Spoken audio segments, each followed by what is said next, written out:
பைபிள்ல கழுதையை குறிச்சு நம்ம பார்க்க போறோம். கழுதை எப்படிப்பட்டது? கழுதை என்னென்ன காரியங்களை செய்தது? சங்கீதம் 32 அதனுடைய 9வது வசனத்துல புத்தி இல்லாத கழுதையை பற்றி சொல்லப்பட்டிருக்கிறது. ஏன் கழுதை அப்படின்னு திட்டுறாங்க ஒருத்தரை பார்த்து? கழுதை அப்படின்னு சொல்லி. ஏன்னா கழுதை ஒரு சில நேரத்துல புத்தி இல்லாத கழுதையா இருக்கும். இந்த சங்கீதம் 32:9 நீங்கள் வாசிக்கும்படியாக கேட்டுக்கொள்கிறேன். வாரினாலும் கடிவாளத்தினாலும் வாய் கட்டப்பட்டால் ஒழிய உன்கிட்ட சேராத புத்தியில்லா குதிரையைப் போலவும் கோவேறு கழுதையைப் போலவும் இருக்க வேண்டாம். புத்தி இல்லாத கழுதையை போல நீ இருக்கணுமா, இருக்கக்கூடாதா? கடிவாளம் போட்டு வச்சிருப்பாங்க. ஏன் கடிவாளத்தை போட்டு வச்சிருப்பாங்க? கழுதை கடிச்சு வச்சாலும் வச்சிருவாங்க. ஆமா, கழுதை உதைக்கக்கூடியது, கழுதை முடிச்சுன்னா கடிக்கக்கூடியது. அந்த வாய் கட்டப்பட்டால் ஒழிய உன்கிட்ட சேராத புத்தி இல்லாத குதிரை போலவும் கோவேறு கழுதை போலவும் இருக்க வேண்டாம். நீங்க எப்படிப்பட்டவர்கள இருக்கிறீங்க அப்படின்னு சிந்திச்சு பார்க்கணும். நம்மளை பார்த்து யாராவது கழுதைன்னு சொல்லிட்டா நமக்கு என்ன வருது? கோபம் வருகிறது. அருமையானவர்களே, பரிசுத்த வேதாகமத்துல கழுதையுடைய பயணம் என்பது ஆதியாகமம் 12ஆம் அதிகாரத்தில் ஆரம்பிச்சு யோவான் 12ஆம் அதிகாரத்திலே முடிவடைகிறது.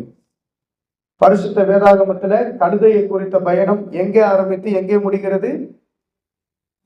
ஆதியாகமம் 12ஆம் அதிகாரத்தில் ஆரம்பித்து யோவான் எழுதின சுவிசேஷத்துல 12ஆம் அதிகாரத்துல முடிகிறது. உதாரணமாக 12 மணியக்காரர்கள், 12 லேவியோன்கள், 12 நட்சத்திரங்கள், 12 ரிஷபங்கள், 12 சிங்கங்கள், 12 காளைகள், 12 நீரூற்றுகள், இப்படி சொல்லிக்கொண்டே போகலாம்.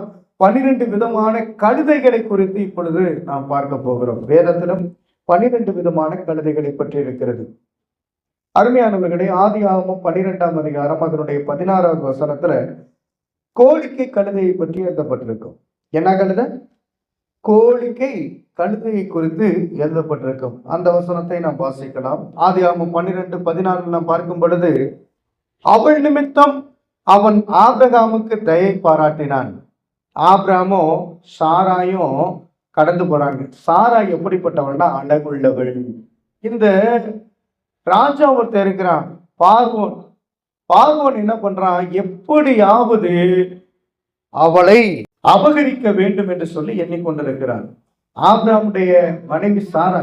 ஆனா சகோதரி என்று சொல்லிவிட்டதின் காரணமாக இப்படி எல்லாம் நடக்குது. எகிப்தியர் உன்னை காணும் போது இவள் அவனுடைய மனைவி என்று சொல்லி என்னை கொன்று போட்டு உன்னை உயிரோடு வைப்பார்கள். ஆகையால் உன் நிமித்தம் எனக்கு நன்மை உண்டாகும்படிக்கும் உன்னாலே என் உயிர் பிழைக்கும்படிக்கும் நீ உன்னை என் சகோதரி என்று சொல் என்றான். ஆபிரகாம் எகிப்திலே வந்தபோது எகிப்தியர் அந்த ஸ்திரியை மிகுந்த அழகுள்ளவள் என்று கண்டார்கள். பார்வோனுடைய பிறப்புகளும் அவளை கண்டு பார்வோனுக்கு முன்பாக அவளை புகழ்ந்தார்கள். அப்பொழுது அந்த ஸ்திரீ பார்வோனுடைய அரண்மனைக்கு கொண்டு போகப்பட்டாள். அவள் நிமித்தம் அந்த ஆபிரகாமுக்கு தயை பாராட்டினான்.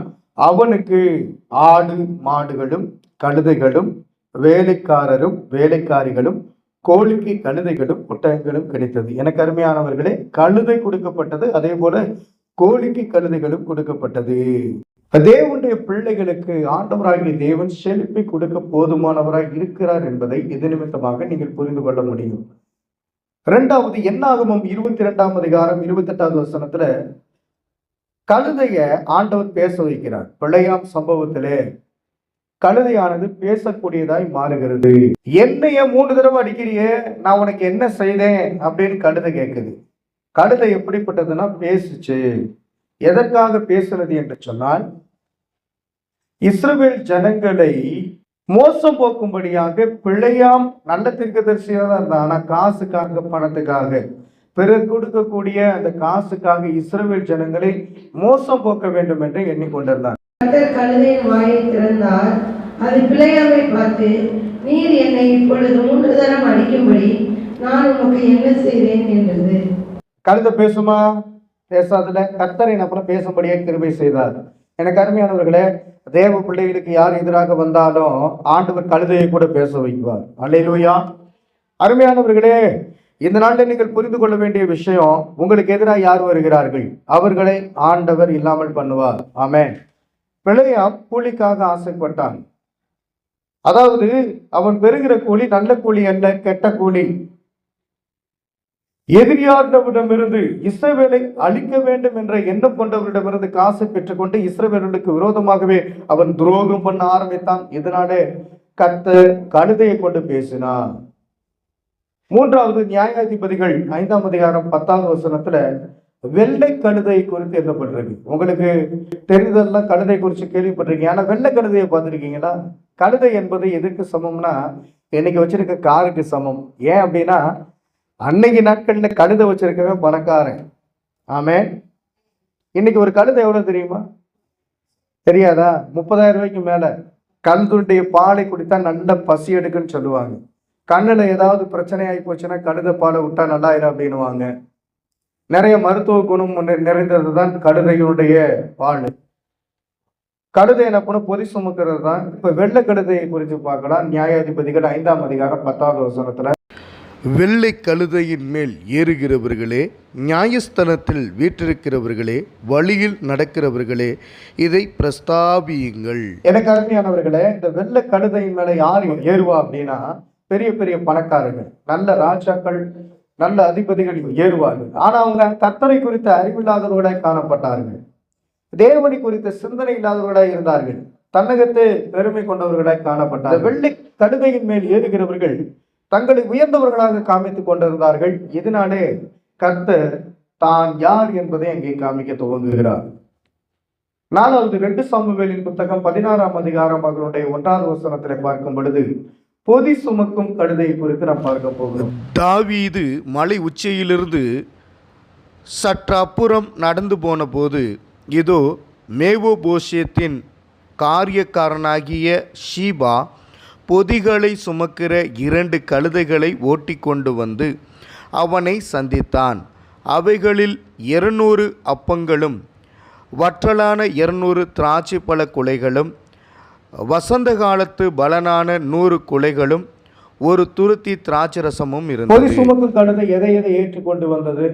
200 அப்பங்களை ஏற்றுக்கொண்டு வந்தது. வற்றலான 100 திராட்சை பழ குலைகளை கொண்டுட்டு வந்தது. ஒரு துருத்தி திராட்சை ரசத்தை தாவீது கண்டு கொண்டு வந்தது கழுதை. வசந்த காலத்து பலனான 100 கொலைகளை கொண்டு வந்து சேர்த்தது. யார் கொண்டுட்டு வந்து கொடுத்தது தாவீதுக்கு? மேவி போஷேத்தின் காரியக்காரனாகிய ஷீபா என்பவன் என்ன பண்ண கொண்டு வந்து கொடுக்கிறான். எனக்கு அருமையானவர்களே, இப்போது பொதி சுமக்கும் கழுதை குறித்து நாம் பார்க்கிறோம். அப்ப தாவீதுக்கு அநேக பொருட்களை கொண்டு வந்து ஷீபா என்பவன் கொடுத்தான். அடுத்ததாக 5வது 1 ராஜாக்களின் புத்தகம் 13ஆம் அதிகாரம் 24 மற்றும் 28வது வசனத்தை வாசிக்க போகிறோம். கழுதை அல்லது துணிச்சலான கழுதை குறித்து அங்கே சொல்லப்பட்டிருக்கிறது. துணிச்சலான கழுதை.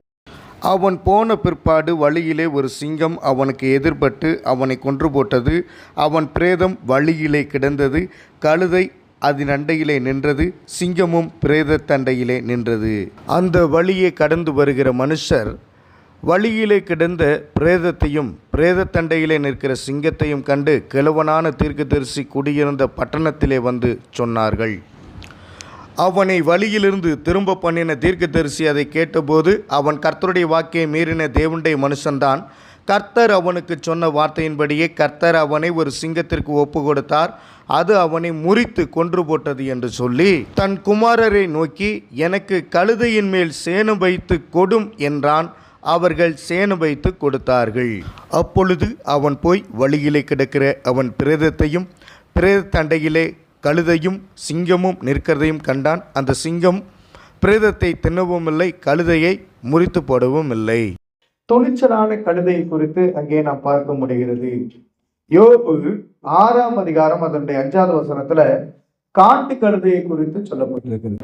புல் இருக்கிற இடத்திலே காட்டு கழுதை கட்டுமோ, தனக்கு தீவனம் இருக்கிற இடத்திலே எருது கதறுமோ. இது காட்டு கழுதை புல்லுள்ள இடங்களை பார்த்து விட்டு அங்கே சாப்பிட்டு இருக்கும் பொழுது ஒருபோதும் அந்த கழுதை கட்டாது. காரணம், நல்ல ஆகாரம் அங்கே கிடைக்கிறது. நன்றாக சாப்பிட்டு திருப்தியா என்ன பண்ணா இருக்கும். எனவே அது கழுதை கத்தவும் கத்தாது. புல் இருக்கிறது, தேவையான தண்ணி இருக்கிறது, சாப்பிட்டு அங்கே அவைகள் சாந்தமாய் அமைதலாய் இருக்கும். இதுதான் யோபு 6ஆம் அதிகாரம் 5வது வசனத்திலே நாம் பார்க்க முடிகிறது. சங்கீதம் 32ஆம் அதிகாரம் அதனுடைய 9வது வசனத்துல கோவேறு கழுதை குறித்து சொல்லப்பட்டிருக்கிறது. வாய்னாலும் கடிவாளத்தினாலும் வாய் கட்டப்பட்டால் ஒழிய உன்கிட்ட சேராத புத்தி இல்லாத குதிரையை போலவும் கோவேறு கழுதையை போலவும் இருக்க வேண்டாம். இதுதான் வாசித்தோம். புத்தி இல்லாத கழுதையை போல நாம் இருக்கக்கூடாது என்பதை நாம் வாசித்தோம். எனவே கோவேறு கழுதை எப்படிப்பட்ட கழுதைனா புத்தி இல்லாத கழுதையாய் அது காணப்பட்டது. எனக்கு அருமையானவர்களை நாம் புத்தி உள்ளவர்களாய் காணப்பட வேண்டும். கழுதை ஆண்டவர் பேச வைத்தால் யாருடைய சம்பவத்திலே என்று சொன்னால் தீர்க்கதரிசி பிலேயாமுடைய சம்பவத்திலே பார்க்கும் பொழுது கர்த்தரே அந்த கழுதுடைய வாயை திறந்தார். அது பேசினது தவறை எடுத்து சுட்டி காட்டியது. ஆகிலும் அவன் திருந்தவில்லை. எதை கொண்டாகிலும் ஆண்டவர் திருந்த பாப்பா, நாம் தான் ஜாக்கிரதையாய் திருந்த வேண்டியவர்களாய் இருக்க வேண்டும். 8வதாக ஏசாயா 30வது அதிகாரம் 6வது வசனத்துல மரி அல்லது கழுதை மரி என்று எழுதப்பட்டிருக்கும். தெற்கே போகிற மிருக ஜீவன்களின் பாரம், துஷ்ட சிங்கமும் கிளசிங்கமும் விரியனும் பறக்கிற கொள்ளிவாய் சர்ப்பமும் வருகிறதும் நெருக்கமும் இடுக்கமும் அடைவிக்கிறதுமான தேசத்துக்கு அவர்கள் கழுதை மாரிகளுடைய முதுகின் மேல் தங்கள் ஆஸ்திகளையும் ஒட்டகங்களுடைய முதுகின் மேல் தங்கள் பொக்கிஷங்களையும் தங்களுக்கு உதவாத ஜனத்தண்டைக்கு ஏற்றி கொண்டு போகிறார்கள். தெற்கே போகிற மிருக ஜீவன்களின் பாரத்தை குறித்து, கழுதை மாரியை குறித்து இந்த ஏசாயா 30ஆம் அதிகாரம் 6வது வசனத்தில் வாசிக்கிறோம். அதே நேரத்தில் 9வது எரேமியா 2ஆம் அதிகாரம் அதனுடைய 24வது வசனத்துல இன்னைக்கு நாட்கள்ல மதவெறி அதிகமாய் காணப்பட்டு கொண்டிருக்கிறது. இந்தியாவிலும் அதிகமாய் காணப்பட்டு கொண்டிருக்கிறது. மதவெறி கழுதையை குறித்து இந்த எரேமியாவின் புத்தகம் 2ஆம் அதிகாரம் அதனுடைய 24வது வசனத்தில் இருக்கு, வாசிக்கலாம். எனக்கு அருமையானவர்களே, வனாந்தரத்திலே பழகினதும் தன் இச்சையின் மதவெறியினாலே காற்றை உட்கொள்ளுகிறதுமான காட்டு கழுதை நீ. என்ன கழுதையா? காட்டு கழுதை நீ. அதன் ஆவலை நிறுத்தி அதை திருப்புகிறவன் யார்? அதை தேடுகிறவர்கள் ஒருவரும் வருத்தப்பட வேண்டியதில்லை, அதை கண்டுபிடிப்பார்கள். இன்னைக்கு மதவெறிகள் அதிகமா இருக்கிறது. இங்க என்ன சொல்லப்பட்டிருக்கிறது என்று சொன்னால், மதவெறி பிடித்தவர்களுக்கு பின்னாடி நீ போக வேண்டாம் என்று ஆண்டவராகிய கர்த்தர் கட்டளைகளை கொடுக்கிறார். அருமையானவர்களே, நாம் தேவனுக்கு முன்பாக நிலை நிற்க வேண்டும். இன்னைக்கு அநேக மதங்கள் இருக்கு. வாகால்களை அவர்கள் வழிபட்டார்கள். வாகாலை தெய்வமாக வழிபட்டு அவற்றை சார்ந்தவர்கள் ஒரு ஜாதியாக சமுதாயமாக கூடி மதவெறி கொண்டவர்களா இருந்தார்கள். அந்த கடவுளுக்கு முக்கியத்துவம் கொடுத்து அந்த பாகாலை உயர்த்தி பிடித்தவர்களாய் இருந்தார்கள். தேவனை, உண்மையுள்ள தேவனை மறுதளிக்கக்கூடியவர்களாய் மாறினார்கள். எனவே மதவெறி கழுதைகளை போல இருக்கக்கூடியவர்கள் மனம் திரும்ப வேண்டும். 10வது ஒரு காரியம், மார்க் 11ஆம் அதிகாரம் 2வது வசனத்துல கழுதை குட்டியை பற்றி எழுதப்பட்டிருக்கு. இந்த கழுதை குட்டியின் மேல் வலம் வந்தவர் தான் கர்த்தராகிய இயேசு கிறிஸ்து. உங்களுக்கு எதிரே இருக்கிற கிராமத்துக்கு போங்கள். அதில் பிரவேசித்த உடனே மனுஷர் ஒருவரும் ஒரு காலம் ஏறியிராத ஒரு கழுதை குட்டி கட்டியிருக்க காண்பீர்கள். அதை அவிழ்த்து கொண்டு வாருங்கள். சீசரிடம் சொல்லுகிறார், அந்த வீட்டுக்கு போங்க, அங்க கழுதை கட்டி வைக்கப்பட்டிருக்கும், அதை ஓனர்கிட்ட சொல்லி அவிழ்த்து கொண்டு வாருங்கள் என்று சொல்லுகிறார். அந்த கழுதையின் மேலே ஏறி அமர்ந்து கொள்கிறார். ஏறி அமர்ந்து அவர் பவனியாய் வருகிறார். நம்மளாம் யார் அப்படின்னு சொன்னா, கர்த்தருக்கு கீழ்ப்படுகிற கழுதைகளா இருக்கிறோம். அல்லேலூயா சொல்லலாமே. கர்த்தர் ஓனரா இருக்கிறார், அதற்கு கீழ்ப்படுகிற கழுதைகளை போல நாம் காணப்பட வேண்டும். 11வதாக மார்க் 19ஆம் அதிகாரம் அதனுடைய 30வது வசனத்துல ஒருவரும் ஏறியிராத கழுதை குட்டி. எனக்கு அருமையானவர்கள், அந்த கழுதை குட்டி எப்படிப்பட்டது என்று சொன்னால், ஒருவரும் ஏறியிராத கழுதை குட்டியா இருக்கிறது. சங்கீதம் 32 அதனுடைய 9வது வசனத்தை பார்க்கும்போது புத்தி இல்லாத கழுதையை குறித்து நம்ம வாசிக்க முடியும். மொத்தம் 12 கழுதைகள். அந்த கழுதைகளை குறித்து நான் சுருக்கமாக சொல்லுகிறேன். வேதத்தில் இருக்கிறது. ஒளிக்கை கழுதை, ஏசம் கழுதை, வெள்ளை கழுதை, பொதி சுமக்கும் கழுதை, துணிச்சலான கழுதை, காட்டு கழுதை, கோவேறு கழுதை, மரி அல்லது கழுதை மரி, மதவெறி கழுதை, கழுதை குட்டி, ஒருவரும் ஏறியிராத கழுதை குட்டி, புத்தி இல்லாத கழுதை.